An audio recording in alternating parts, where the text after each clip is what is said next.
Good evening and welcome to another episode of Unscripted and Unchained RPG Review.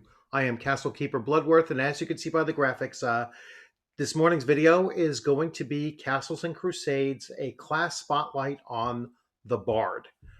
So as you may already be aware, I will be releasing class videos or class spotlight videos for Castles and Crusades every Tuesday and Thursday morning. This is the second in the series. I'm going in alphabetical order. And so this should be available to watch on at 6 a.m. Sorry, 6 a.m. Thursday morning. So hopefully that works out fine. And without further ado, because I don't want to make this too long, I'm going to jump right to the PDF for the Bard. So here we have the Bard, and I will increase the size of this so that you can see it as well. And hopefully I don't lose my spot too much.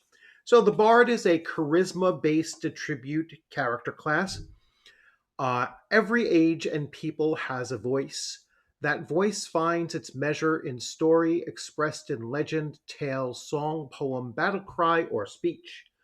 From wild barren steppes to frozen lands, at the tips of the world, from taverns to town squares, and from city streets to imperial residences, there are those blessed with the ability to artfully weave story and legend, moving the heart to great feats. In recounting epic deeds of ages past, bards inspire listeners to greater deeds as if by magical incantation. They captivate hearts, cause tears to flow, and invigorate individuals and crowds. These storytellers are historians and lore masters with oratorial skills guided by the muses. Some are powers behind thrones, weaving future events through tales of the past. Others are the backbone for troops of soldiers, inspiring courage in times of distress. But the most renowned are the warrior poets, those adventurers, and I gotta scroll up, escapades are legendary. These ply their skills across a wide world and are known as bards. Bards can lead by example or deed, but they primarily influence others with story, art, or argument. Their skill of recitation borders on the magical, so much so that they are often able to charm listeners with their tales. Many also possess training in feats of arms, whether intentionally acquired for a greater poetic understanding of valor and mortal combat, or learned accidentally when they have found themselves in dire straits and amongst dangerous foes.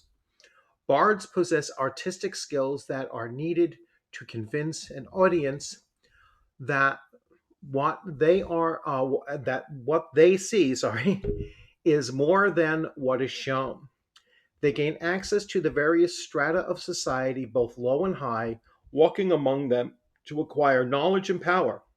The bard pays heed to the moods and tales of all, whether noble or villain, realizing the importance of even the meanest of peoples. They are skalds, minstrels, troubadours, lore masters, poets, chroniclers, schemers, sages, musicians, and orators, blending fact and fiction to great effect. Whether weaving tales or delving odes, bards can affect changes in individuals and small groups, inspiring them to great deeds in combat or to humble behavior. They give voice to history and weave tales, establishing ethics and morals, reinforcing the frameworks of society. They possess a tremendous knowledge of events great and small, of legends and the nature of magics. Most bards teach much of what they know, but all bards keep some knowledge to themselves, considering it a source of power and prestige only to be dispensed with the most extraordinary of circumstances. The bard's role? as historian and storyteller requires a bending and twisting of fact and the weaving of fiction to tell their tales well. They must be free of mind and spirit while agile and active imaginations.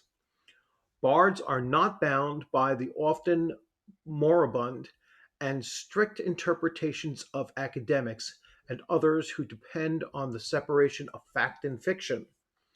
Though bards are known to inspire others to great deeds, their lifestyles often leads them into conflict and combat, where they often perform deeds of valor.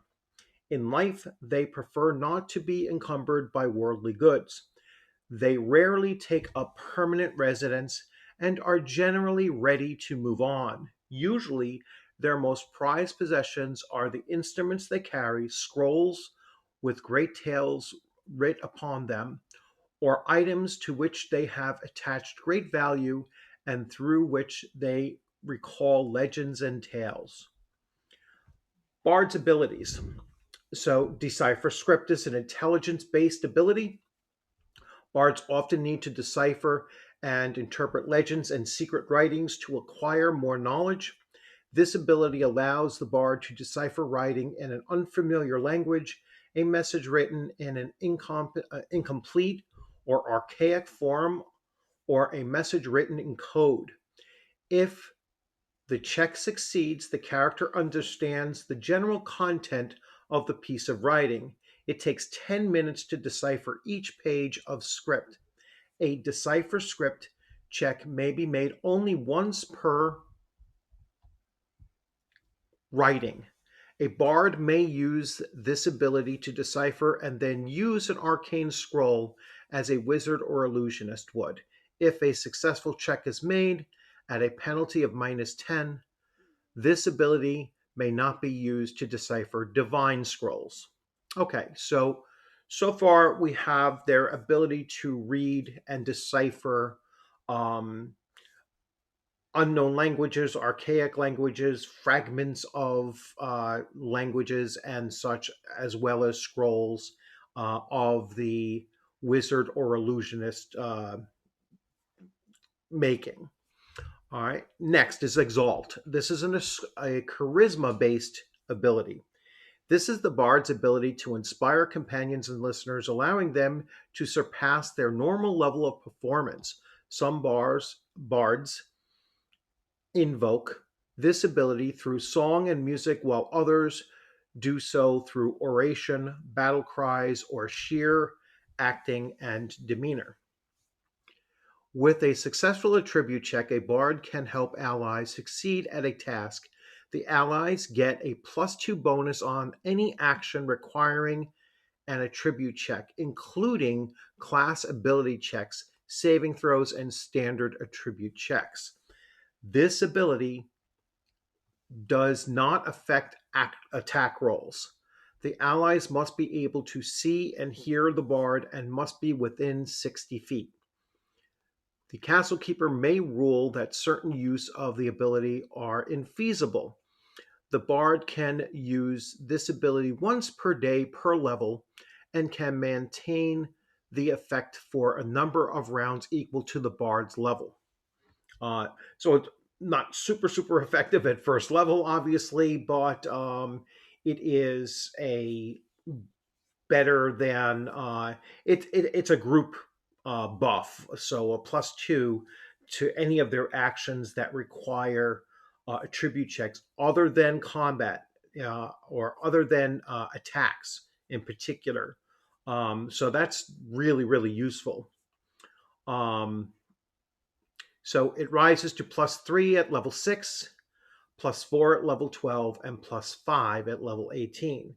So at level 6, they would get a +3 bonus, and that would last for 3 full rounds. So really useful at that point. Legend lore is a charisma based. Bards are lore masters of myth and archaic knowledge. With a successful attribute check, a bard gains or remembers some relevant information about local notables, legendary items, a noteworthy place, or any other relevant bit of information. Gaining The information may entail speaking to local inhabitants and or doing research. The information might prove useful in diplomacy, entertaining, or otherwise influencing others. The ability also might impart a full or partial understanding of local or secret languages, including Rogue's Cant and the secret Druidic language or Ranger signs. This check will not reveal the powers of magic items, but give a hint to its history, general function, or activation. The Castle Keeper gauges the challenge level of the check based on whether the knowledge is either common, uncommon, obscure, or extremely obscure. Fascinate. At level 4, a bard gains the ability to place a single creature into a trance. This creature, to be fascinated, must be able to see and hear the bard, and the bard must also see the creature. The creature must be able to pay attention to the bard. The distraction of a nearby combat or other danger will prevent the ability from working. The bard can use music, poetry, chanting, speech, whistling, playing an instrument, or any combination of the above to produce the intended effect on the creature. Also, as long as some verbal performances is included. Bards can use this ability 3 times per day and can maintain the effect for the number of rounds equal to their level. When a bard uses this ability, the target makes a charisma saving throw to resist the bard's spell song. If the saving throw fails, the creature sits quietly and listens to the bard for up to the full duration of the effect. While using the ability, the bard must concentrate as if casting and or maintaining a spell. While fascinated, the target is treated as if prone and also suffers a -4 penalty to all saving throws and a -5 to armor class. If the creature's saving throw succeeds, the bard cannot attempt to fascinate the creature again for 24 hours. Any threat that is obvious to the fascinated creature, such as the casting of a spell, drawing a sword, or aiming a weapon, automatically breaks the effect. As the bard rises in level, the power of the fascination increases as well, allowing the bard to further influence the listener through suggestion. These specialized uses of the fascinate ability can only be performed on creatures who are under the influence of the bard's fascinate ability. At 5th level, a bard may attempt to charm a person on a fascinated creature. At 8th level, a bard may attempt to implant a suggestion into a fascinated creature. At 12th level, a bard may attempt antipathy or sympathy on a fascinated creature. And at 18th level, a bard may attempt to mass suggestion on fascinated creatures.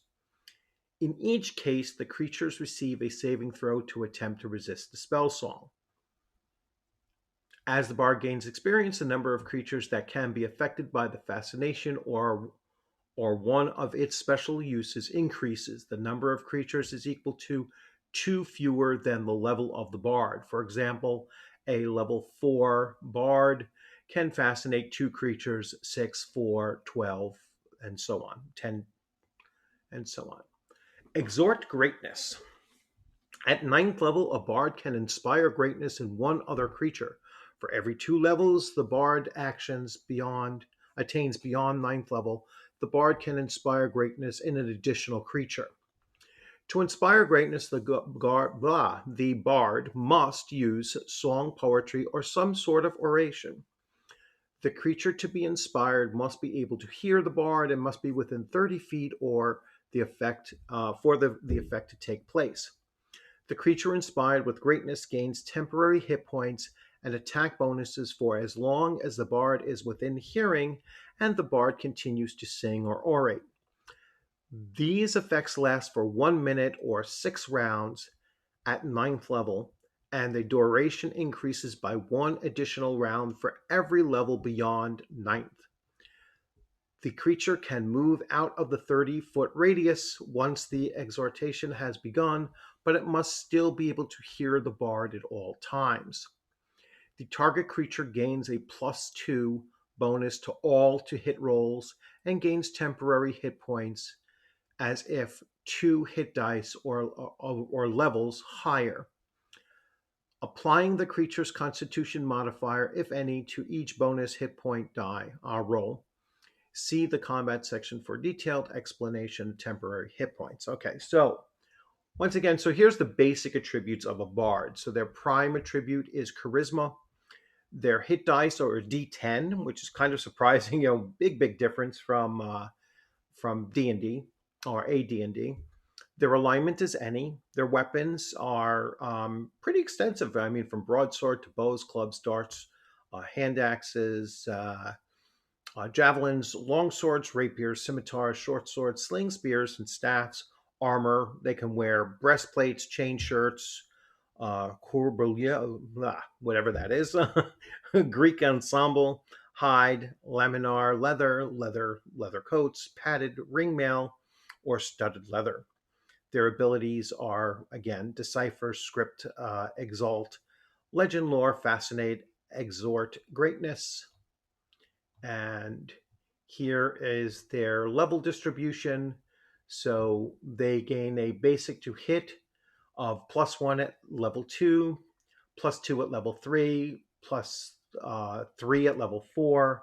So basically it lags behind. So they're a pretty competent character class for combat, as you can see here. I mean, they're essentially gaining one basic to hit addition for every level above level 1.